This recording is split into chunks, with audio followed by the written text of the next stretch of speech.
Baik, waktu kita yang pukul 3.30 telah tiba.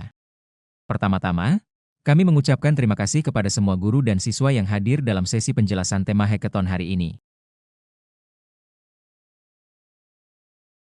Kami juga sangat berterima kasih kepada Dekan Liu Xiaoyu dari Universitas Tunku Abdul Rahman yang hadir. Sebelum Dekan mulai, saya ingin menjelaskan dahulu. Waktu untuk hackathon ini adalah dari tanggal 1 Maret sampai 13 Mei. Bagi siswa yang ingin mengikuti hackathon, silakan mendaftar di situs NSSPCIO kami. Lalu sebelum tanggal 20 Mei, Anda perlu mengumpulkan laporan hackathon Anda. Kirim ke sistem kami pada tanggal 20 dan 21 Juni. Itu adalah presentasi online hackathon kami.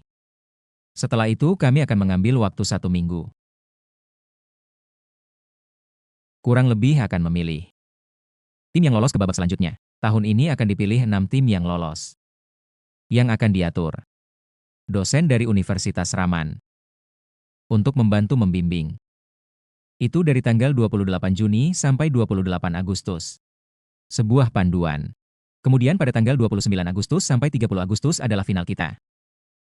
Oke. Kalau begitu saya serahkan waktu kepada dekan kita.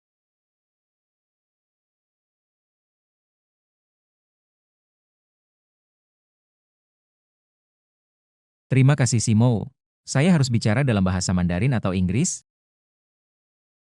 Semuanya bisa. Sekarang saya lihat online kebanyakan guru yang menggunakan bahasa Mandarin.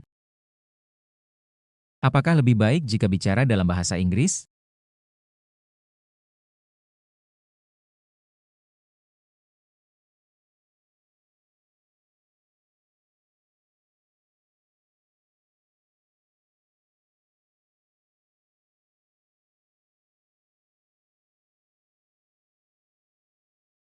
Tidak ada respon.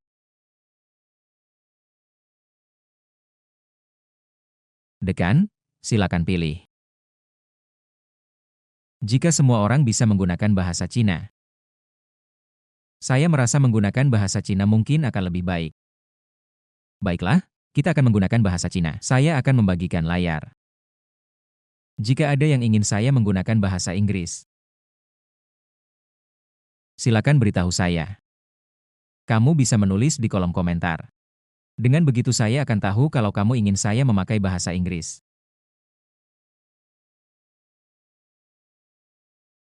Biarkan saya berbagi sebentar. Kamu bisa melihat layar saya.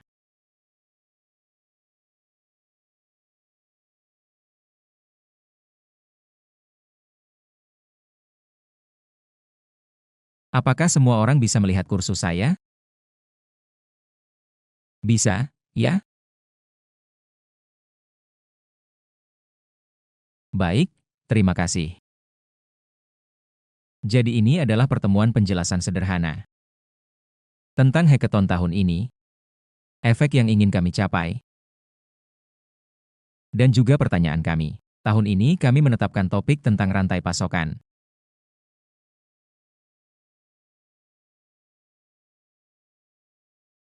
Rantai pasokan adalah ketika kita memiliki sumber barang dan permintaan.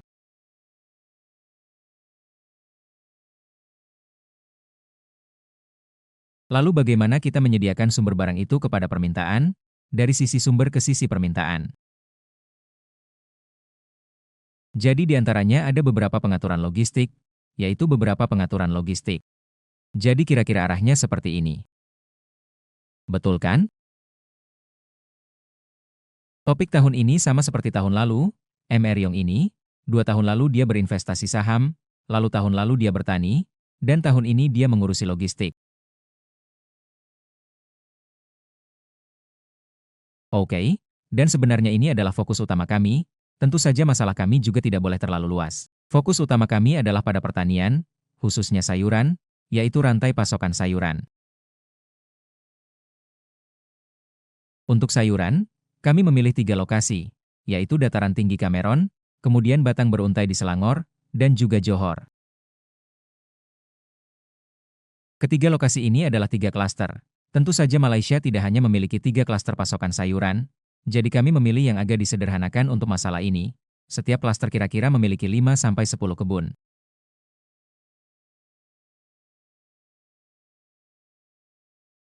Judul kami seharusnya mencakup 6. Setiap kebun kira-kira memiliki 2-3 jenis sayuran. Sayuran ini diberi label SKU yang menandai keistimewaan sayuran tersebut. Kamu bisa membantu saya memperhatikan kotak chat. Jika ada yang membutuhkan saya untuk menggunakan bahasa Inggris, maka jelaskanlah dalam bahasa Inggris. Kalau tidak, saya akan melanjutkan menggunakan bahasa Mandarin. Di sini, kami terutama akan menyediakan beberapa kumpulan data sebagai referensi untuk semua orang. Mari kita mulai dengan rantai pasok. Kita mulai dari sisi pemasok, yaitu yang menyediakan. Menyediakan sayuran, petani. Jadi kita perlu melihat 3 file CSV ini. Utamanya yang pertama adalah petani. Dari petani ini kamu dapat melihat, setiap klaster memiliki 8 petani. Kami menetapkan 8 petani secara tetap. Kita bisa melihat di sini setiap peternakan memiliki nomor identitas yang ditetapkan. Tentu saja untuk database yang berbeda, Anda mungkin menggunakan metode yang berbeda. Di sini kami menggunakan cara yang sederhana, yaitu farm 001, farm 002, kemudian lokasi tempatnya dan sebagainya.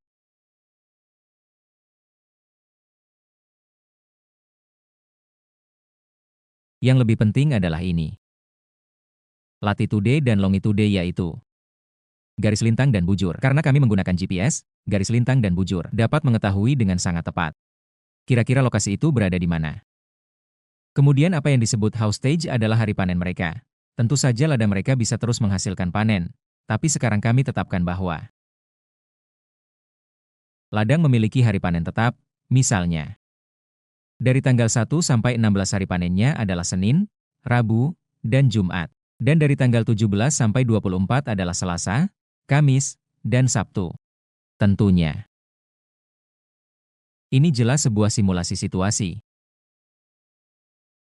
Mungkin kenyataannya tidak persis seperti ini, tetapi kami menggunakan simulasi ini sebagai tema perlombaan kami. Selanjutnya selain ladang, ladang mempunyai berbagai macam tanaman. Anda bisa lihat tanaman tersebut, misalnya di sebelah kiri, yaitu ladang nomor 1. Sebenarnya ini memproduksi SKU CAP dan juga SKU OKR. Nanti saya akan menjelaskan apa sebenarnya ini. Beberapa peternakan. Paling banyak mungkin 3 jenis tanaman. Misalnya ini 008, memiliki OKR, CI dan SPI, 3 jenis tanaman ini. Dan di sisi sini produksi harian kami menetapkan cukup besar, harusnya cukup untuk memenuhi semua permintaan.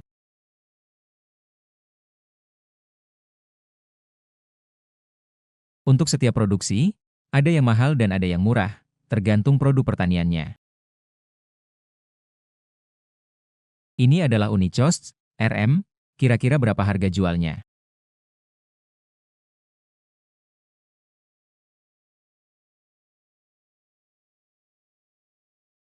Jadi daftar ini sebenarnya merinci semua produk pertanian, detail produk pertanian yang diproduksi oleh setiap peternakan.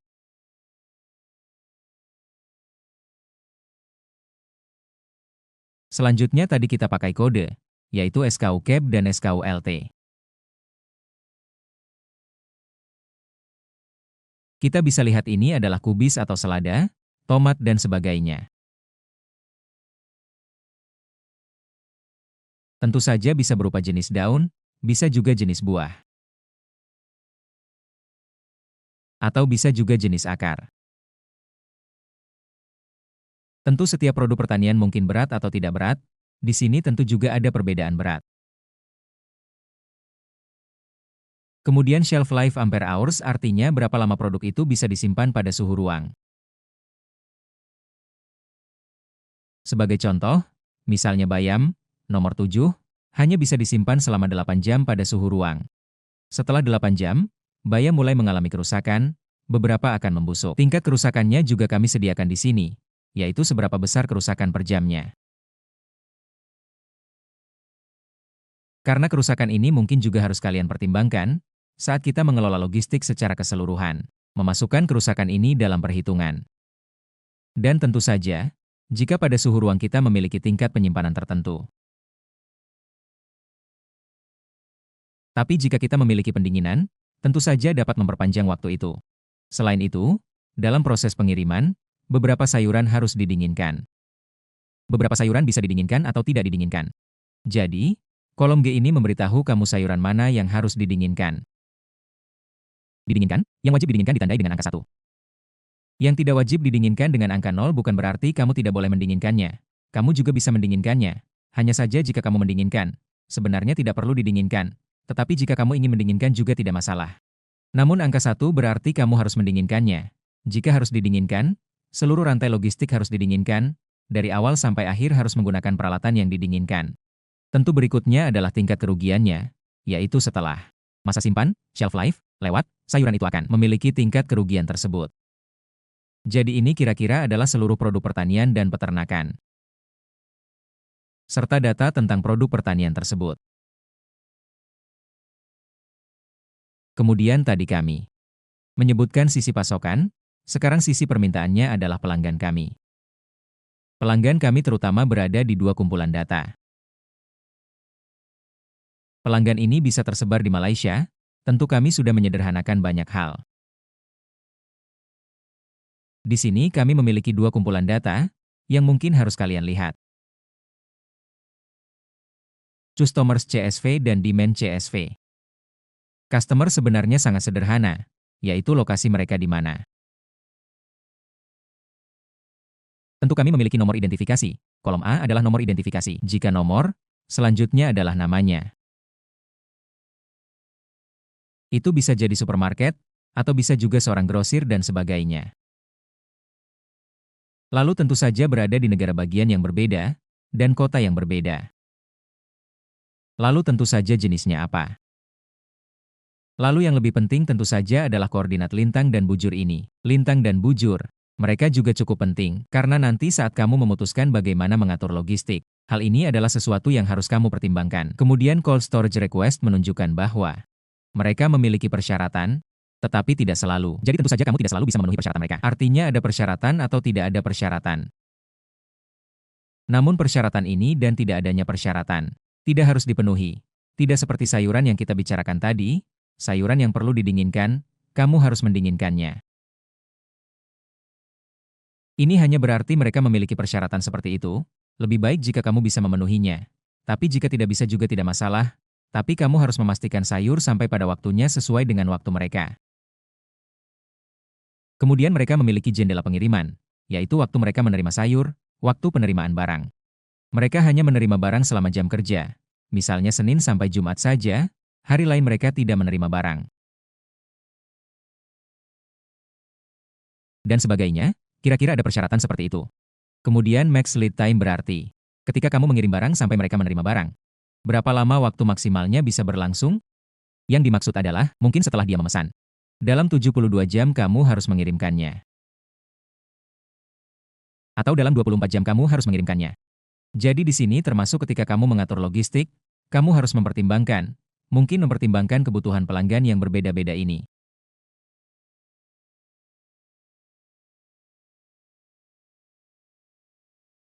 Ini dari sisi pelanggan.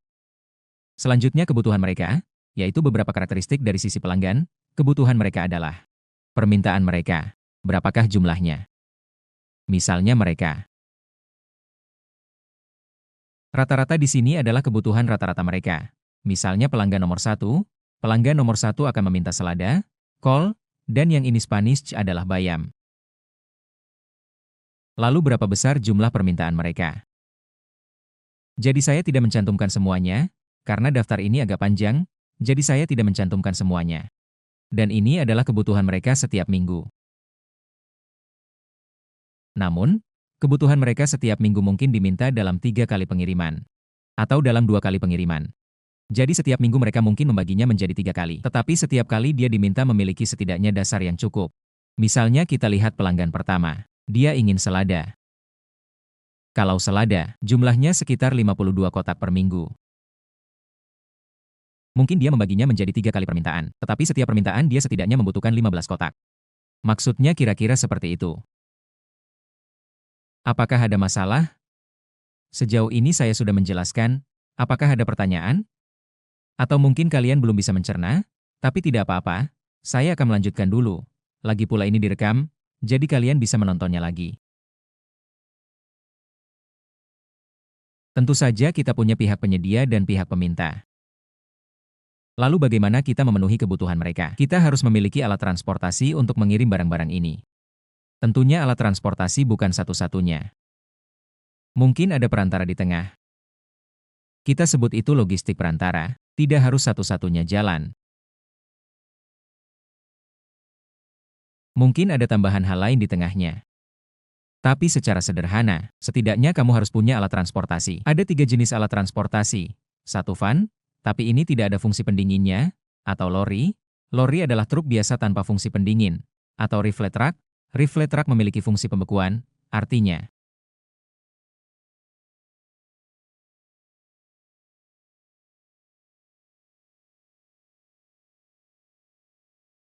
sebagai contoh, semua sayuran yang perlu dibekukan selama proses pengiriman, Anda harus menggunakan ini. Anda tidak bisa menggunakan van atau truk.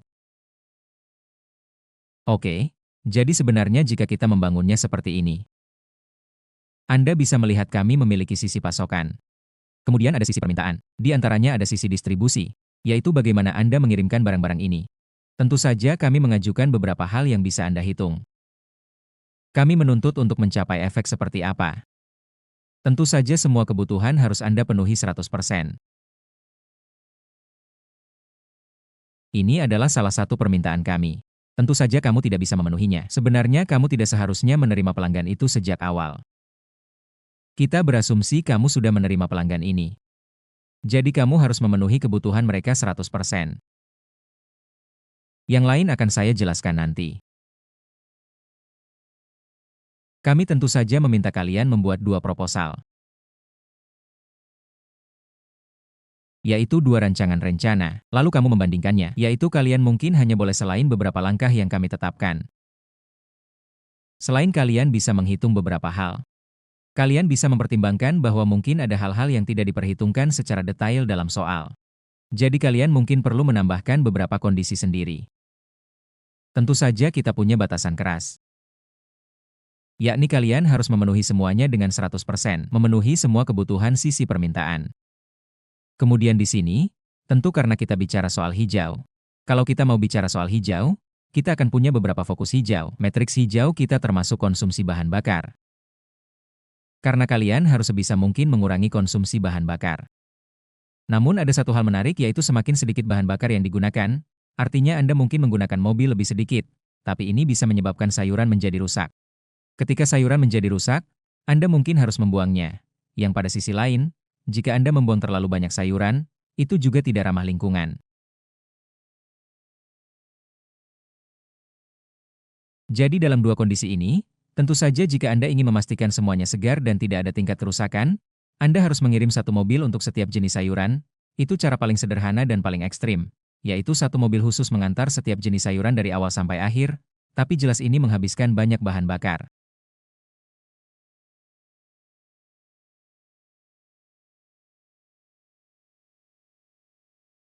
Jadi ini bukan solusi yang sangat ramah lingkungan. Jadi ada banyak hal di tengah yang mungkin perlu kita pikirkan bersama. Bagaimana supaya bisa memenuhi semua kebutuhan? Di sisi lain kita harus mengurangi tingkat kerusakan. Tapi di sisi lain kita tidak ingin menghabiskan terlalu banyak bahan bakar. Tentu saja di sisi lain kita harus mengendalikan biaya. Jadi ada banyak hal yang harus kita pertimbangkan bersama. Di sini kami tidak memberikan jawaban standar. Ini bukan masalah matematika. Tentu saja ada banyak hal di mana kamu perlu menggunakan matematika untuk menghitung. Namun hasil yang keluar sebenarnya bisa sangat beragam. Oke, teman-teman bisa mengembangkan imajinasi kalian di sini. Kemudian tentu saja kita perlu menyerahkan 2 proposal. Kemudian kalian perlu melakukan perbandingan. Setelah itu, kami akan memilih. Saya lupa, mungkin Simo bisa menjelaskan sebentar lagi. Kita kira-kira memilih berapa persen. Kemudian membuat laporan online itu. Setelah laporan online selesai, kami akan memilih 6 pasangan untuk mengikuti final. Laporan kami itu dan yang itu. Laporan awal dan presentasi menggunakan satu set data yang sama. Tetapi saat final kami mungkin akan sedikit mengubahnya. Akan menambah tingkat kesulitan. Akan menambah beberapa kesulitan, memberikan tantangan yang lebih tinggi untuk 6 tim itu. Mungkin akan ada beberapa situasi darurat khusus. Kami akan mempertimbangkan hal ini dan memberitahukan semuanya nanti. Lalu apa yang harus diserahkan untuk seleksi awal? Kamu harus menyerahkan laporanmu. Bagaimana proposal AMU? Mengapa kamu melakukan itu? Bagaimana proposal BMU? Mengapa kamu melakukan itu? Kemudian kamu memiliki tabel KPI, yaitu kamu harus membandingkan biaya mereka, konsumsi bahan bakar mereka, apakah mereka bisa tepat waktu dalam pengiriman, atau kerugianmu, berapa banyak yang harus kamu buang. Jika kamu memilih A atau B, kamu harus memberitahu kami mengapa kamu memilih itu. Bagaimana sebenarnya, mengapa. Tentu saja banyak hal, banyak detail yang harus kalian cantumkan di lampiran, yaitu appendix. Supaya kami tahu bahwa ini berasal dari perhitungan, bukan hanya berdasarkan imajinasi. Hasil dari imajinasi. Ada beberapa pengingat kecil, yaitu asumsi apa yang kalian miliki. Semakin jelas semakin baik. Ada 2 garis keras yang harus dipenuhi. Ini tidak bisa dinegosiasikan.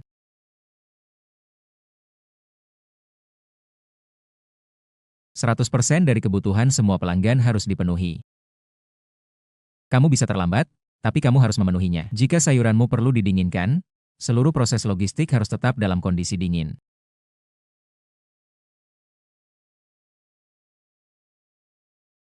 Kemudian yang kami pertimbangkan adalah, misalnya seperti peternakan tadi, ada peternakan yang hanya memanen pada hari Senin, Rabu, dan Jumat, jadi hanya pada hari-hari itu pengiriman dilakukan. Kami hanya mempertimbangkan periode dari pengiriman hingga penerimaan, sedangkan kapan mereka panen, kami anggap jika tidak ada pengiriman, berarti tidak ada panen. Saat mereka melakukan pengiriman, produksi maksimum hari itu adalah 2.000 kotak. Ini adalah yang kami sebutkan sebelumnya. Kemudian standar penilaiannya adalah, kamu harus memberitahu kami bagaimana perhitungan ini dihitung. Konsumsi bahan bakar kalian, dan lain-lain. Kemudian kita semua menggunakan 1 minggu sebagai 1 siklus. Lalu bagaimana kamu menekankan bahwa solusi kamu lebih ramah lingkungan? Lalu kalian bisa menggunakan alat apa saja? Kamu bisa menggunakan AI? Sebenarnya sekarang sangat mudah. Sebenarnya dulu saat kami mengerjakan hal-hal ini, kami juga harus membuat beberapa database, juga harus menulis beberapa program untuk mengurasi database ini. Lalu mengambil data dari database tersebut untuk dihitung. Sekarang sebenarnya AI sangat mudah, benar-benar sangat mudah. Jadi kalian harus memanfaatkan alat kecerdasan buatan yang kalian miliki dengan baik. Biarkan alat ini membantu Anda mengatur soal-soal. Bahkan memberi Anda sebuah rancangan awal. Lalu bagaimana kalian mengoptimalkan rancangan ini? Di sini ada beberapa kondisi, yaitu setiap kondisi. Kondisi ini belum kami tetapkan, karena saat ini S0 sampai S2 sebenarnya sangat dekat. Kita sebenarnya belum benar-benar memasukkannya. Jadi jika ada situasi darurat, untuk sementara mungkin semua orang tidak perlu melihatnya. Situasi darurat ini hanya mengatakan mungkin kita akan memiliki beberapa hal saat pengujian. Kami akan melihat jawabanmu. Jika kami menambah sedikit atau mengurangi sedikit, apakah jawabanmu masih memiliki fleksibilitas tertentu? Bagaimana cara melakukan 2 rencana ini? Di sini hanya memberikan beberapa contoh. Bukan berarti kalian harus membandingkan dengan orang lain dengan pasti.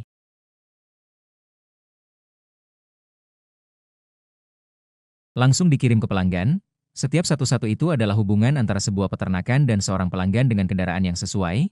Ini adalah yang paling langsung dan paling cepat.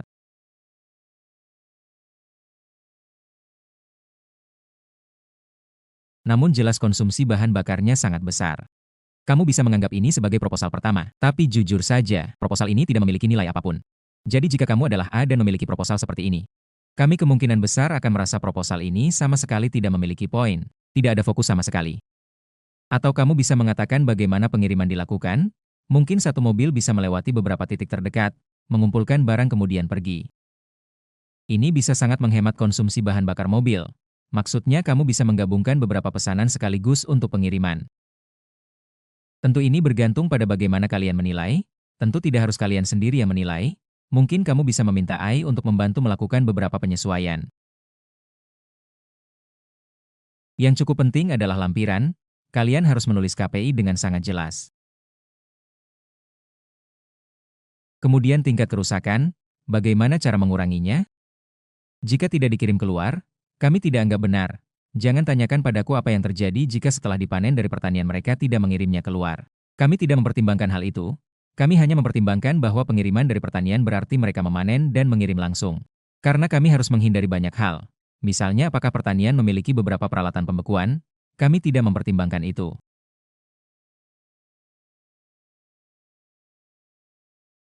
Pada dasarnya dua proposal tersebut berbeda, dengan beberapa parameter dan poin pertimbangan yang berbeda. Itu saja pengantar singkat dari saya. Apakah ada pertanyaan dari semuanya? Oke, sebelum kita menunggu pertanyaan dari guru dan teman-teman, saya akan jelaskan sedikit. Kami akan memilih dua proposal yang saya sebutkan tadi. Kami asumsikan ada 50 tim yang ikut dalam hackathon ini. Lalu 50 tim tersebut mengirimkan proposal secara bersamaan. Kemudian kami akan memilih 30% sampai 40% tim. Laporan untuk babak penyisihan. Misalnya ada 50 tim yang ikut dan semua menyerahkan laporan. Kami akan memilih 20 tim untuk mengikuti laporan online pada tanggal 20 dan 21. Lalu dari tim-tim ini akan dipilih 6 tim untuk mengikuti babak final. Jadi final kami hanya terdiri dari 6 tim. Ya, laporan itu diserahkan kepada kami dalam bentuk PDF, tidak perlu dicetak dan dikirimkan kepada kami. Oke, dekan bisa melihatnya di ruang obrolan itu.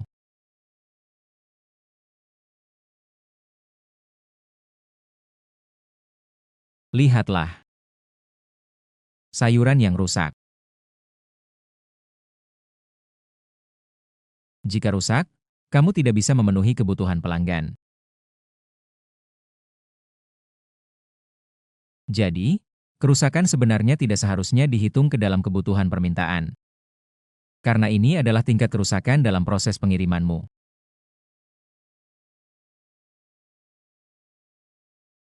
Bagaimana dengan biaya tetap hub?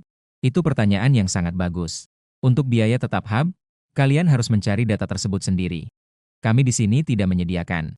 Tidak disediakan. Jadi apakah membangun hub akan lebih baik? Kami membebaskan siswa berkreasi. Tapi kamu harus, misalnya setelah kamu menetapkan biaya tetap untuk hub kamu harus memberitahu, yaitu siswa harus memberitahu kami dari mana biaya tetap itu didapat dan apa yang dijadikan referensi.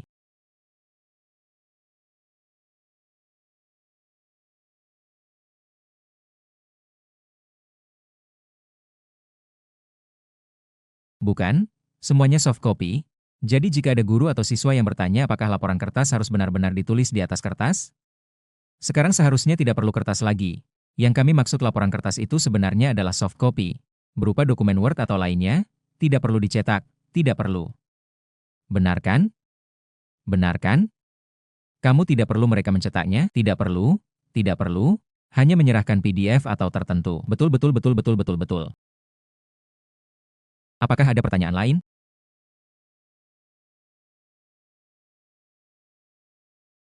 Maaf, kita tunggu sebentar. Guru dan siswa perlu mencerna soal ini terlebih dahulu. Kita tunggu. Kita beri kalian lebih banyak waktu. 3-5 menit.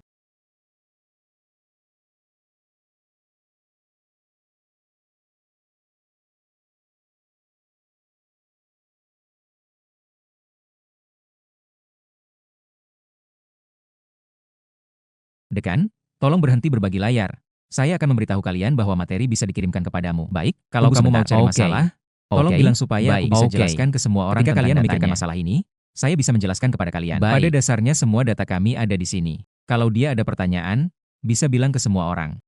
Pada dasarnya semua data kami akan ada di. Oke, sini.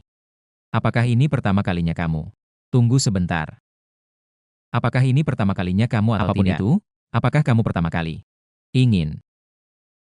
Apakah kamu pertama kali ikut hackathon ketika kamu masuk ke website resmi kami di sini? Akan ada dokumen hackathon. Kemudian di sini akan ada pertanyaan kita. Kemudian pedoman laporan yang tadi saya sebutkan. Lalu ada semua file CSV yang tadi dikatakan oleh dekan. Jika dicampur bersama, datasetnya akan diletakkan di sini. Tapi jika ada pembaruan, akan diberitahu kepada semua, saat ini versi 4. Presentasi saya akan disediakan nanti. Presentasi dari Baina juga akan disediakan nanti. Untuk sebelum ada pertanyaan, saya akan lanjutkan, jadi teman-teman jika dosen Anda. Teman sekelas, kamu mau ikut hackathon?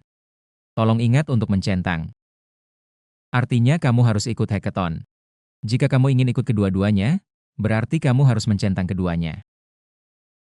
Lalu terakhir, kita di sini di hackathon kita.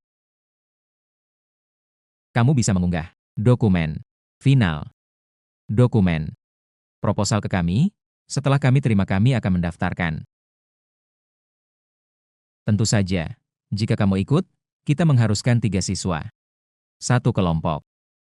Jadi kamu bisa mencari teman satu tim dari sekolah yang sama atau lintas sekolah. Semua dipersilakan. Lalu, nama tim hackathon kamu mau pakai apa? Kemudian kamu simpan, sistem kami akan menerima.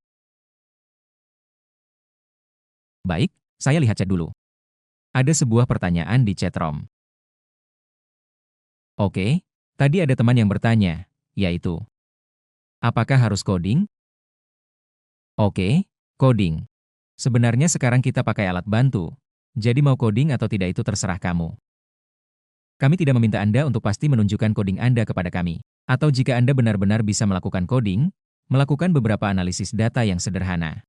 Tidak masalah juga, tapi coding bukanlah persyaratan wajib. Apakah anggota tim hanya boleh 2 orang? Jadi totalnya 3 orang, Anda harus memenuhi 3 orang. Benar, benar, Anda harus mencari cara untuk mengumpulkan 3 orang.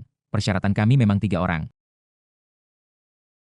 Anda bisa mencari beberapa teman, jika mereka sepenuhnya tidak berkontribusi juga tidak masalah, hanya mencantumkan nama saja. Tapi harus ada 3 orang.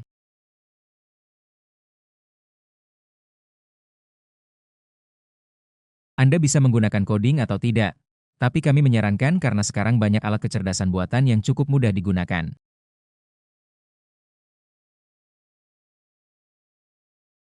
Jadi Anda tidak perlu, jika Anda memang sangat kuat dalam coding, tidak masalah. Jika kamu sangat familiar dengan database, SQL, dan semuanya itu, tidak ada masalah. Tetapi, tidak berarti kalau kamu menggunakan coding, laporanmu akan lebih baik dari orang lain. Kita pada akhirnya tetap melihat hasilnya. Betul, jumlahnya maksimal 3, dan harus 3. Jadi jika sekarang kamu cuma sendiri, coba lihat apakah ada teman sesekolah yang mau bergabung. Kalau kamu sudah ada 2 orang, cari satu lagi. Kalau sudah ada 4 orang, suruh dia buat kelompok lain sendiri. Saya sedang mengerjakan 2 hal itu.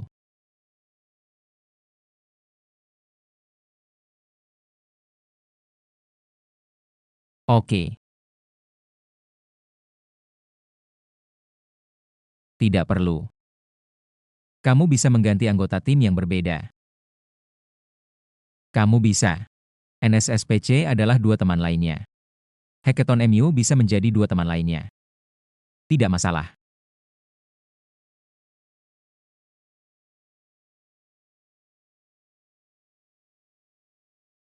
Kami punya yang seperti itu tahun lalu, yaitu dia ikut hackathon. Pembentukan tim harus selesai dulu. Bukan, tim harus dibentuk sebelum menambahkan proposal. Artinya kamu perlu pada tanggal 20 Mei. Tim sudah harus selesai dibentuk.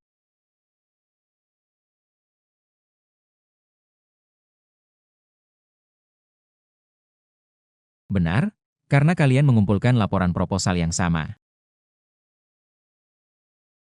Jadi kami akan memilih 30% hingga 40% untuk melakukan presentasi online, seharusnya. Jumlahnya cukup banyak. Jadi, Penilaian kami adalah, loadingnya cukup besar. Jika ada 50 pasangan, kami harus mendengarkan sekitar 20 presentasi.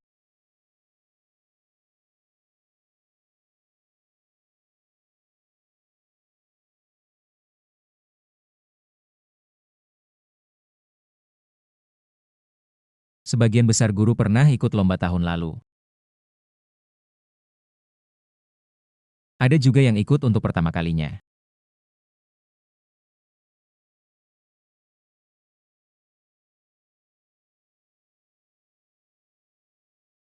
Tidak apa-apa.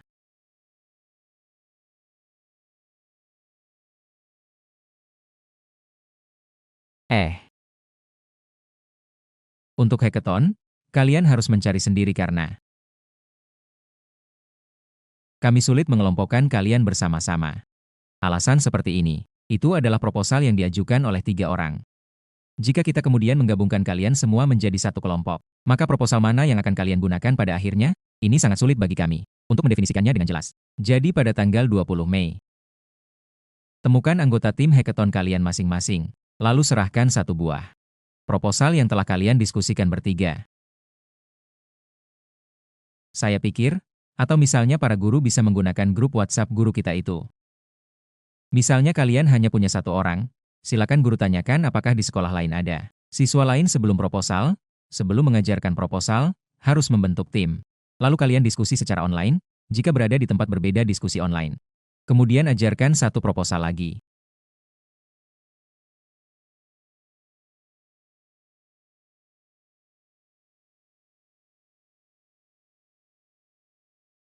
Kami buka sampai pukul 4.10.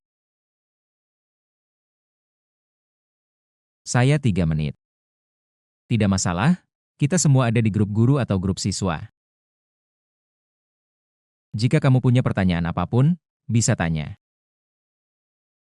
Waktu mengajar proposal masih sekitar 2 bulan lagi. Jadi kalian bisa lihat apakah masih ada pertanyaan berdasarkan masalah ini.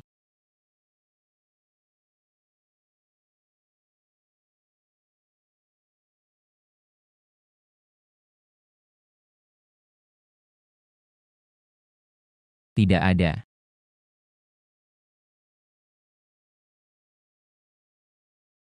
Saya akan memperbaikinya sebentar. Teman, setelah kamu mendaftar, kamu akan menerima sebuah email. Di dalam email itu akan ada link untuk bergabung ke grup pelajar. Jika kamu login pribadi, setelah mendaftar, kamu bisa memilih ini. Bergabung dengan grup WhatsApp. Lalu setelah kamu klik, kamu bisa langsung bergabung ke grup WhatsApp.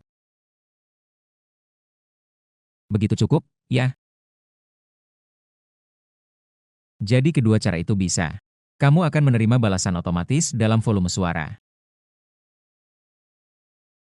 Oke.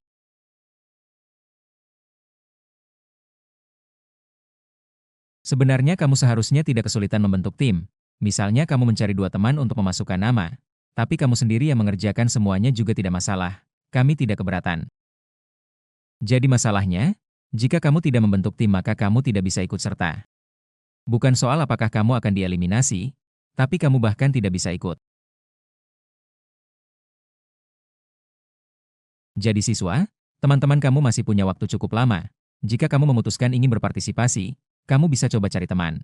Untuk itu, bisa dipresentasikan, bisa ikut bersama, lalu bergabung sebagai tim saja. Teman-teman, sebenarnya kalian juga bisa mencari beberapa teman yang pandai berbicara, karena saat masuk final masih harus melakukan presentasi.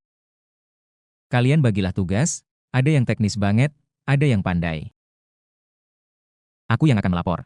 Betul, dan laporannya harus dalam bahasa Inggris kan? Benar. Proposal pasti harus pakai bahasa Inggris. Bahasa Inggris. Karena sebenarnya sekarang banyak alat terjemahan, aku rasa. Sekarang bahasa tidak lagi menjadi masalah besar. Jadi rekan satu timmu. Seharusnya sangat pandai dalam presentasi.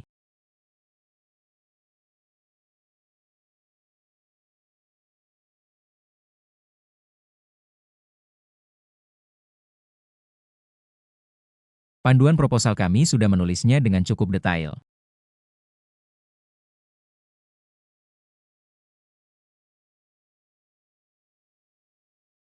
Akan ada sesi tanya jawab dari penilai.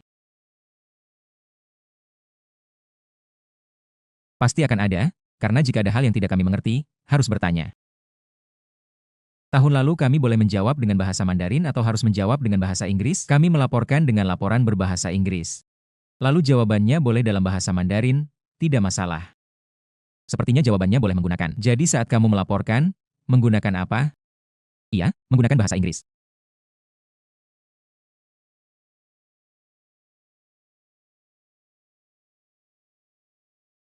Kami berharap melalui kompetisi seperti ini, siswa mulai memiliki kesempatan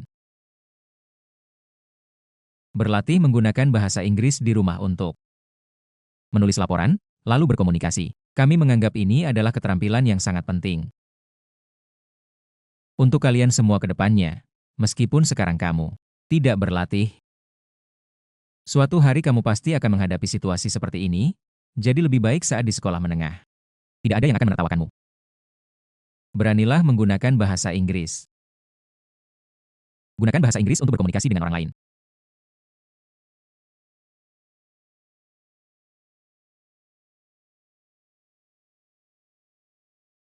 Kita buka waktu 1 menit lagi, jika tidak ada.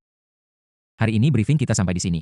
Jadi kami menyambut semua, karena kali ini kita masih akan ada, bukan? Babak penyisihan hanya ada 1 laporan, perlu mengajukan 2 jenis, mengajukan 2 proposal, membandingkan 2 proposal itu, lalu memilih 1 proposal, tapi semua konten ini ada dalam 1 laporan.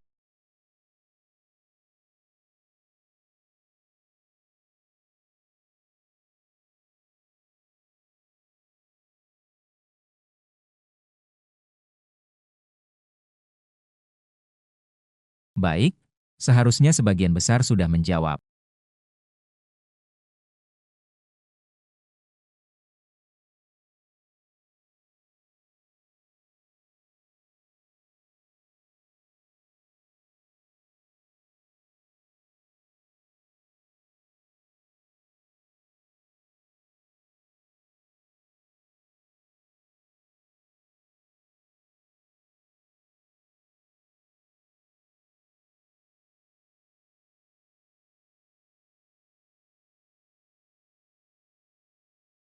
Baik, kami sangat berterima kasih kepada dekan dan waktu hari ini untuk briefing. Terima kasih, terima kasih. Maka kita akan terus berjalan. Jika ada siswa yang memiliki pertanyaan kepada guru, kami akan segera menjawab pertanyaan kalian. Silakan bertanya di grup, kami akan segera menjawab pertanyaan kalian. Maka dari itu, mari kita nantikan semua orang menemukan anggota timnya, lalu ikut serta dalam hackathon kami. Baik, terima kasih. Terima kasih, terima kasih, terima kasih, sampai jumpa.